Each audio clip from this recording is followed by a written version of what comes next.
Bueno, primero que nada, muchas gracias por estar con nosotros.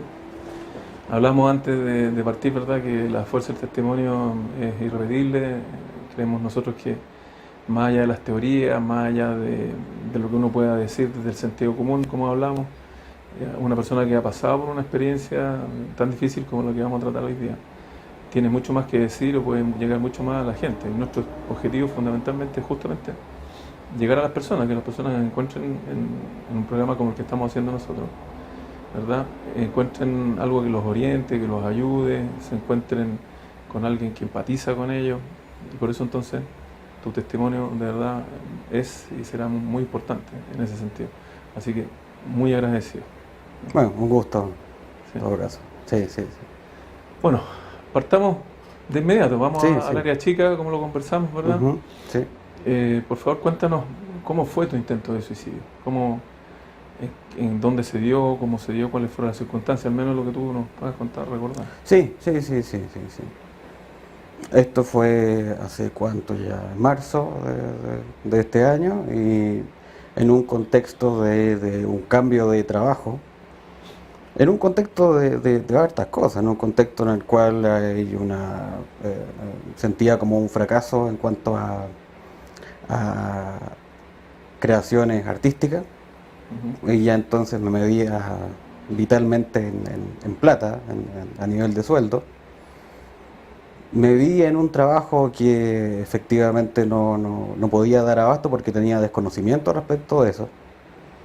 Así que sentía que si fracasaba en ese trabajo ya no tenía más oportunidades en la vida. O sea, me sentía cual anciano de 80 años o 90 años que ya no tiene otra oportunidad.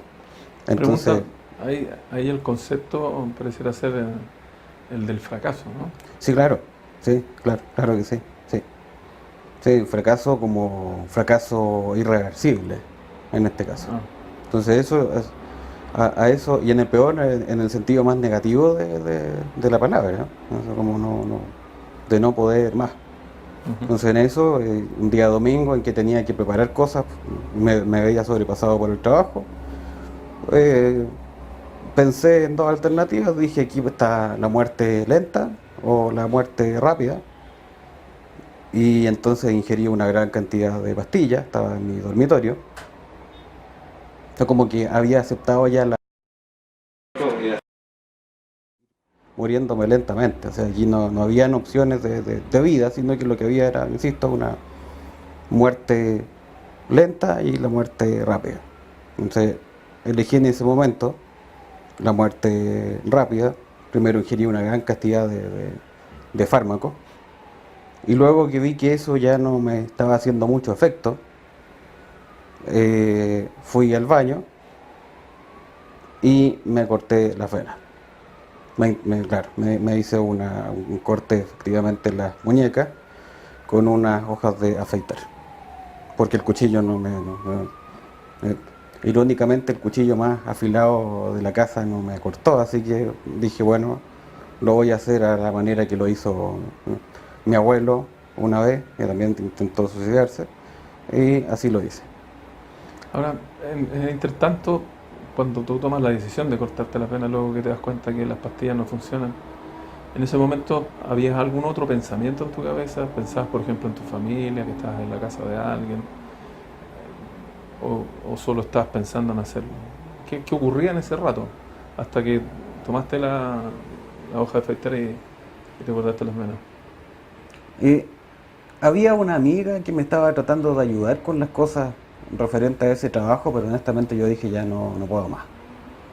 Con esto no puedo más. No hay posibilidad de retorno a un camino que sea bueno. Ya las oportunidades que he tenido en mi vida no sirvieron, entonces fracasé rotundamente. Solamente me queda seguir arrastrándome lentamente por la ola o ser destruido en un momento. O sea, aplicarme la destrucción hacia mí mismo, Ujú. y con eso podría obtener entonces el descanso. El remordimiento que me daba en ese momento era el de mi hijo. Entender entonces un hijo de 8 años actualmente es como qué puede pasar. Pero el pesimismo que se siente en ese momento, o sea, a donde puede llegar este infierno en que uno está, este círculo de fuego, este infierno en que uno está metido, lo hace pensar que eso, en que incluso uno tampoco va a ser un echado de menos. Como, bueno, su mamá, mi ex esposa, encontrará un mejor eh, papá, por así decirlo, para mi hijo, y bueno, y punto, ¿sí? Así dejó de ser también una carga para mi familia, que me estaba ayudando, porque se me han apuntado varias cosas, entonces es como, bueno,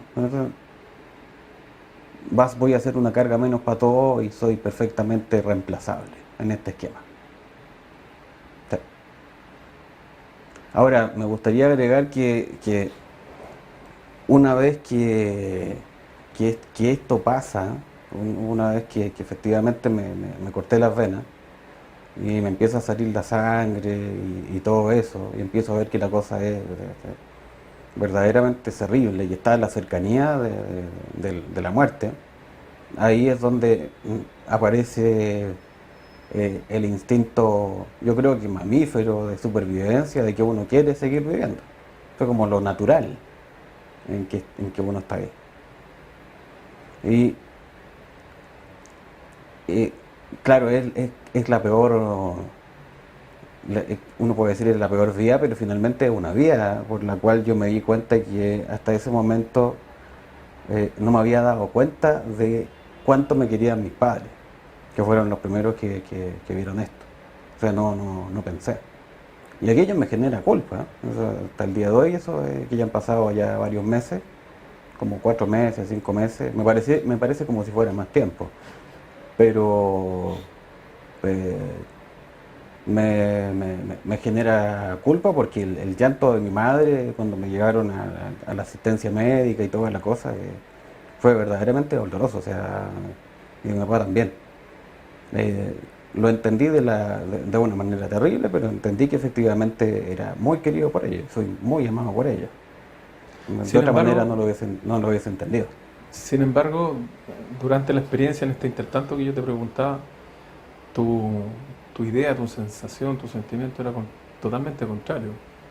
Tú pensabas que era alguien descartable, era más bien iba a ser un peso menos, ¿no? Claro, Como un alivio. sí, claro, claro, claro. Es que al caer en este círculo infernal, en esta depresión, en que está uno tan cegado, es como si uno dijera, en el fondo soy nada más que una pieza en el engranaje del sistema familiar, económico, social, perfectamente reemplazable por otra. Y ahí es cuando efectivamente viene una rabia contra uno mismo, ¿no? O sea, tengo que decir que una de las cosas más perturbadoras en esto es que cuando efectivamente me estaba cortando una muñeca, apliqué una violencia bastante extrema contra mí. Y eso me- me- me da miedo, ¿no? También, pero es digno de analizarse. O sea, tam- valoro el hecho de que uno tiene ese instinto primitivo, en el mejor sentido, de aferrarse efectivamente a la vida, que eso fue lo que ganó. Porque yo cuando pasó esto es como llamé llorando a mis papás. Después de eso lo hice en el baño, las gotas de sangre cayeron en la tina. Y bueno, claro, me di cuenta que de todas maneras, y no sabía por qué en ese momento quería seguir viviendo, pero sí quería seguir. Así que lo otro fue, claro, partir de nuevo, como tantas veces se parte. No era el final, sino que era un comienzo.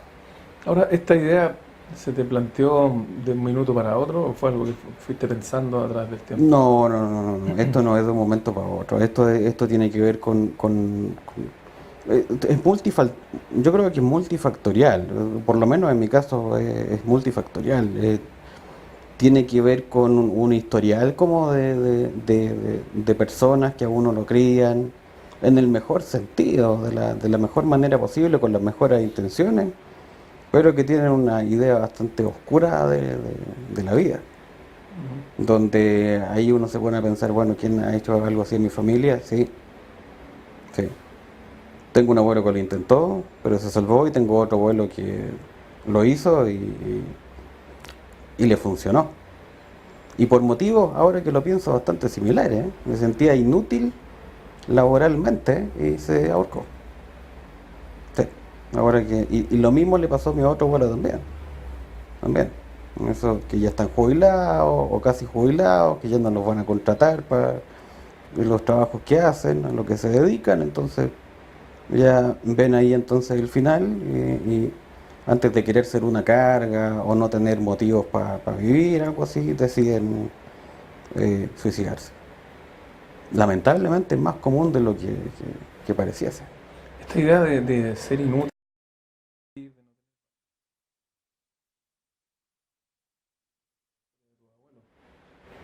¿podría ser eso como un elemento importante que juega en contra en ese momento? Sí, sí, sí, sí, sí, sí, que juega muy en contra.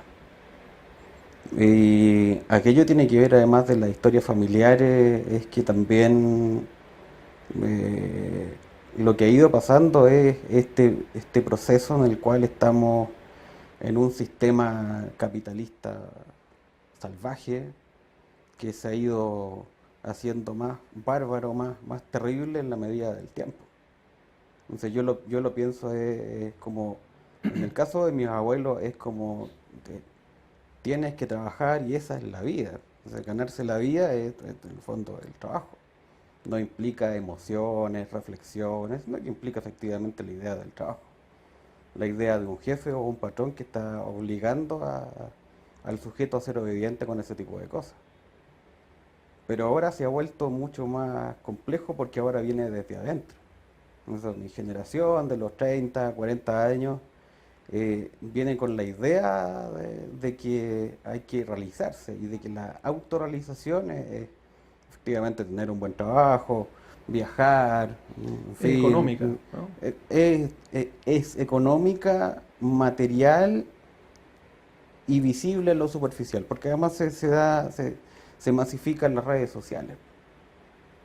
Yo viajé por tales lugares, recorrí el mundo por tales y cuales partes, hice esto, lo otro, tengo mi familia bonita, tengo, en fin, autos y cosas por el estilo.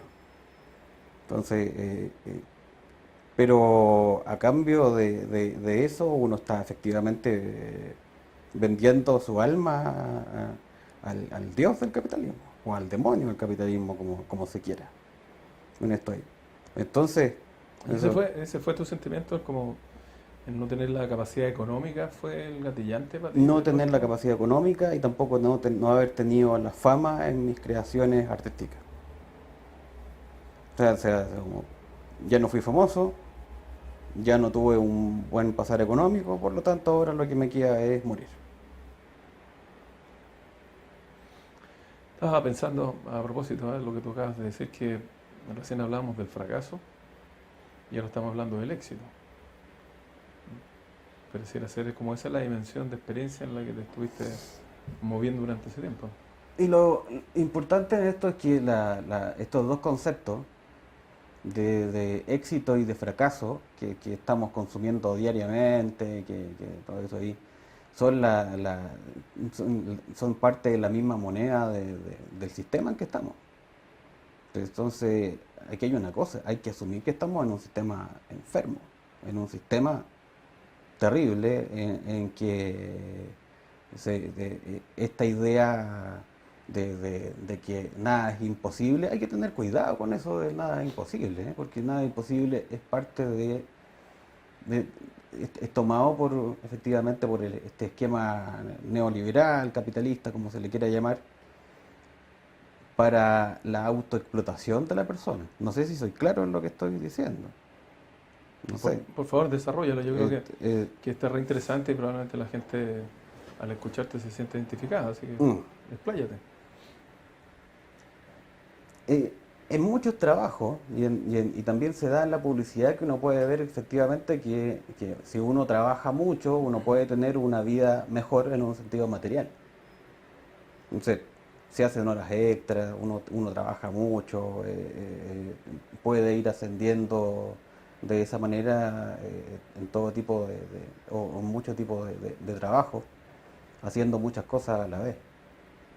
Pero eso va sencillamente haciendo que la vida se torne eso, ¿no? Trabajar y después con un pequeño descanso dormir algo, de ver series, pero la dimensión de la reflexión, la dimensión más auténtica de una vida personal se desaparece, se desaparece. A eso apunto yo con el tema de la muerte lenta. O sea, como después de todo esto que ha pasado, siento como que estuviésemos en un mundo en el cual yo mismo conozco a un montón de gente que está muerta y no se ha dado cuenta de que está muerta, porque efectivamente si uno le saca el trabajo, no tienen nada que hacer. Y posiblemente lo que querían sería suicidarse, o llenarse de pastillas, o alcoholizarse. Podríamos decir que están muertas porque no tienen vida, ¿no? No, no.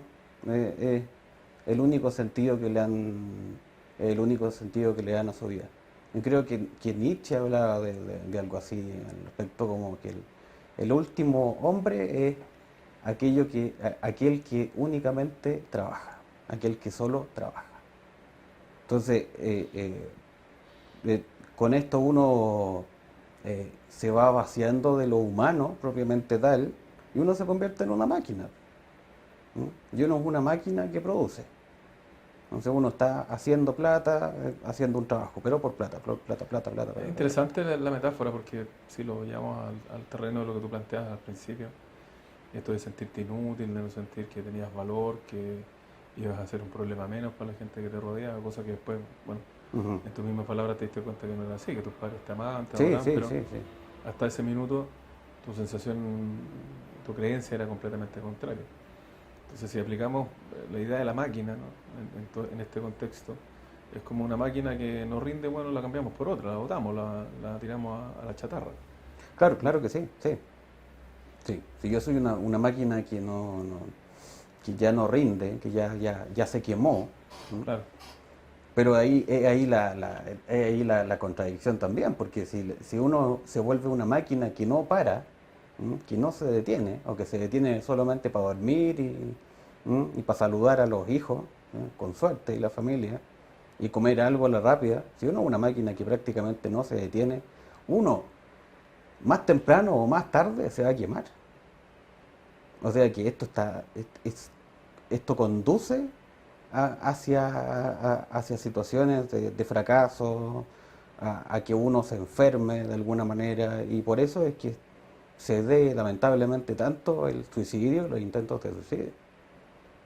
Antes había como una suerte de jefe que estaba como diciendo, bueno, como el imperativo social, tienes que trabajar para ganarte la vida, para ser alguien, cuando uno nace siendo alguien. ¿No? Qué cosa más enferma todo eso. Una cuestión más enferma. Si uno ya es alguien cuando nace y independiente de lo que haga, de lo que estudie, uno es alguien. Pero claro, pasamos de esta fase así en la cual hay una sociedad, un imperativo de debes trabajar. Eso Foucault lo habla como una sociedad disciplinaria, ¿sí? A una sociedad de rendimiento, que es en la que estamos actualmente, ¿no? Según teorías que he estado leyendo en este último tiempo. ujú, Y ahí el asunto más problemático, porque pasamos del debo al puedo, ¿no? Entonces, yo puedo hacer esto y lo otro, pero está tomado desde un sistema que efectivamente lo que le interesa es que uno se autoexplote. Y eso es lo más terrible de ahora. O sea, ahora es como, no hay para qué un jefe autoritario que lo esté mandando a uno, porque uno es quien es su jefe o gerente o patrón de uno mismo, ¿no? Y entonces uno se está autoexplotando. Uno quiere ganar más, quiere ser más famoso, quiere hacer... más cosas en un sentido material, porque finalmente los beneficios en este asunto son de sentido material, pero es aquello. Entonces es algo tremendamente espantoso porque viene de uno. O sea, entonces, eh, tenemos una época en la cual hay muchas cosas que nos hacen sentir mejor, hay muchos avances tecnológicos, pero hay que tener cuidado porque efectivamente estamos en un sistema en el cual eh, nos están quitando, nosotros mismos nos quitamos la humanidad. O sea, hay que reconocerlo, creo yo, es bueno, así como reconocerle los méritos al enemigo, porque el enemigo ya no está afuera, sino que está dentro de uno. Llegamos a una época en la cual el enemigo está dentro de uno. Entonces, uno es el que se odia cuando dice, no, yo podría producir más, yo podría ganar más plata, yo podría estar con esto y más lujo. Y entonces uno lo que hace es irse despojando, así como si uno se fuera sacando la carne y entonces lo que va aquí y uno va reemplazando aquello por parte de máquina. Hay que producir, hay que producir, hay que producir. El mandato viene desde dentro de uno.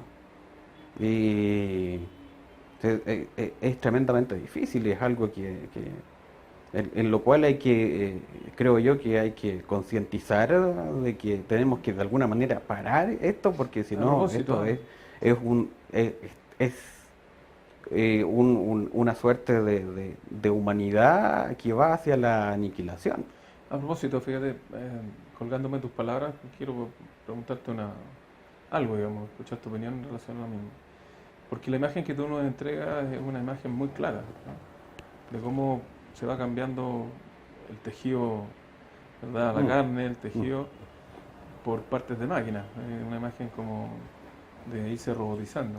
Claro, Y eso, claro, es como las películas cuando ¿cierto? efectivamente uno va reemplazando las partes que ya no sirven por las partes robóticas. Así. Sí, como en esta película de Avengers, ¿cómo se llama? La hija de Thanos, que, Sí, parece que sí. que- Pero uno también puede pero tener. le va reemplazando por partes de máquina. Y bueno, es una mención solamente, pero ahí el tópico de fondo respecto a ese personaje era justamente cuánto humano todavía queda en ella, digamos. Entonces es un proceso de deshumanización. Sí, claro. Entonces, para ti, hoy día, en virtud de tu propia experiencia y de lo que has vivido también y todo lo que has estado trabajando en los últimos meses, claramente, ¿qué es lo que es propiamente humano entonces? Si no es el éxito, si no es esto de querer conseguir más logros, de tener más cosas, etcétera. ¿Qué es lo que es humano? ¿Hacia dónde deberíamos dirigirnos? ¿Qué es lo que tendríamos que hacer? Oh, buena pregunta. A ver, voy a tratar de responderla y es harto lo que se puede decir. Ahora, ya que estamos hablando de película, yo diría que para lo que estoy planteando yo en mi relato y hacia dónde quiero llegar, Ujú. la imagen como de nuestro tiempo es la de Robocop.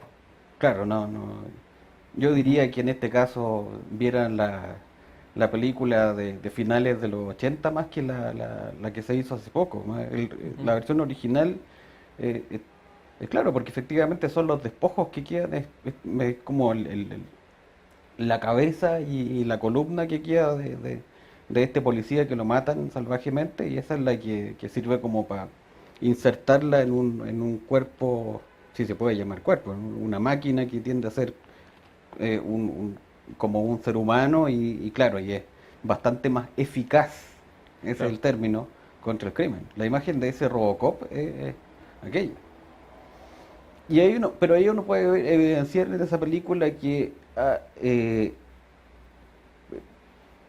lo que le empieza a penar al personaje y los que construyeron a este robot es que está pensando en su familia. ¿M? Tiene recuerdos de una familia, de un tiempo en que fue feliz, y no con lo material, sino que está en lo afectivo. Entonces, ahí esa es una dimensión que acá no se considera, ¿no? El amor propiamente tal, el amor por la familia, el amor que no está pensando en beneficio ni desventaja, sino que el amor desinteresado es humano. Me parece que es algo profundamente humano. Y lo otro que me parece también profundamente humano dejando ahí, eso sí, lo de Robocop, porque lamentablemente ahí no se muestra eso, es la reflexión profunda de las cosas. O sea, como salirse de aquel sistema y pensar las cosas en términos de salgámonos de este tren que nos lleva tan rápido y miremos al lado del camino cómo se van dando las cuestiones. Qué quiero yo entonces hacer con mi vida? ¿Me importan tanto estos lujos y ganar toda esta plata? ¿O me importa más estar con mi familia, estar con mi hijo, estar con mi pareja, eh, este, crear las cosas que yo quiero, desarrollar cuestiones que no tienen que ver con un intercambio de beneficios y desventajas, sino que lo hago porque me gusta hacerlo? Pues, salir a trotar, ver una película, leer un libro, que si nos colocamos desde dentro del sistema económico mismo es una pérdida de tiempo. Pero esas pérdidas de tiempo son verdaderamente valiosas, porque insisto, o sea, están en la dimensión del amor, eh, de las emociones más profundas también y de una reflexión. Mira, estaba pensando en algo, lo que tú me dijiste me trajo a la memoria una discusión que alguna vez vi en un programa de televisión respecto del auge inmobiliario. Entonces, un señor que me parece que era arquitecto decía que era una locura pensar que todos los terrenos tenían que ser construidos con edificios, que tenían que existir los parques, que tenían que existir las plazas, que tenían que haber espacios donde la gente pudiera estar en contacto con la naturaleza, donde pudieran realizar un deporte, que es lo que hoy día se está dando y lo vemos en los guetos verticales de Estación Central. Es la idea de que todo tiene que ser construido porque todo tiene que lucrar, rentar, ¿no? O sea, en vez de una plaza, un edificio, porque evidentemente vamos a ganar mucho más. Pero en lo que tú nos relatas, en tu propio testimonio y lo que tú has podido pensar en relación a tu propia experiencia, cuando involucras lo social, nos estás diciendo todo lo contrario, nos estás diciendo que justamente eso es lo que lleva a la sociedad o a las personas al aniquilamiento, ¿no? A un encierro, a una vida que no tiene sentido. Y entonces, donde el suicidio viene a ser la solución. Sí, En la medida que nos deshumanizamos y pensamos que todo tiene que rentar, que todo tiene que lucrar, digamos, también pensamos que nosotros tenemos que ser rentables, que si no lo somos no valemos. claro, entonces hemos llegado a una etapa en la cual, y esto es una perversidad absoluta, esto de que somos productos, ¿m? Y somos nosotros mismos los que nos vendemos. Y eso se va, eh, esto va contaminando todo tipo de relaciones también, pues. Entonces, no veo a mis hijos, pero les compro lo que quieren, ¿no? No estoy mucho con mi pareja, pero la llevo a comer y la saco en auto y le compro tal cosa, etcétera. Entonces empiezan esos reemplazos materiales que efectivamente ya nos dicen lo deshumanizado que estamos. Claro, y como usted me dice, efectivamente esto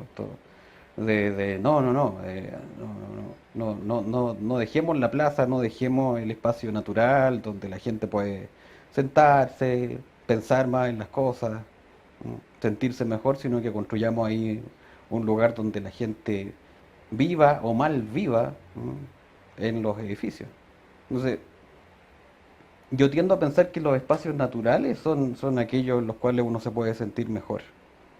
En lo otro, no.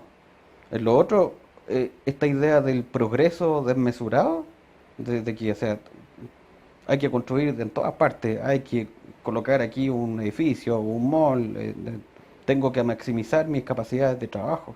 Eso también hay que tener ahí cuidado, porque también muchos de estos discursos de como, no, que soy persona, trabajo en una empresa en la cual me consideran eh, eh, un ser humano, una vez al mes me traen unos cantantes y un animador para que hagamos una fiesta, me dan un aguinaldo bueno, puedo llevar a mi familia, tuteo al jefe y a todos los demás.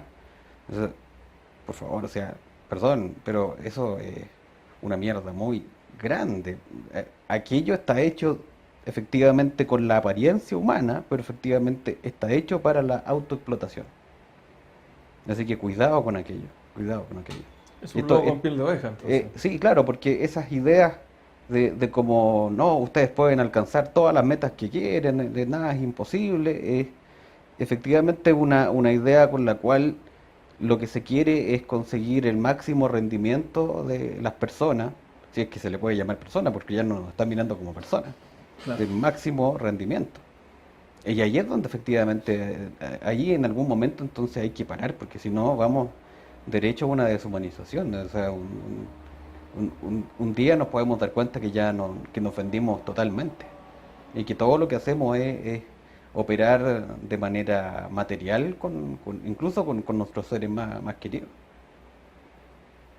Yo creo que en ese sentido,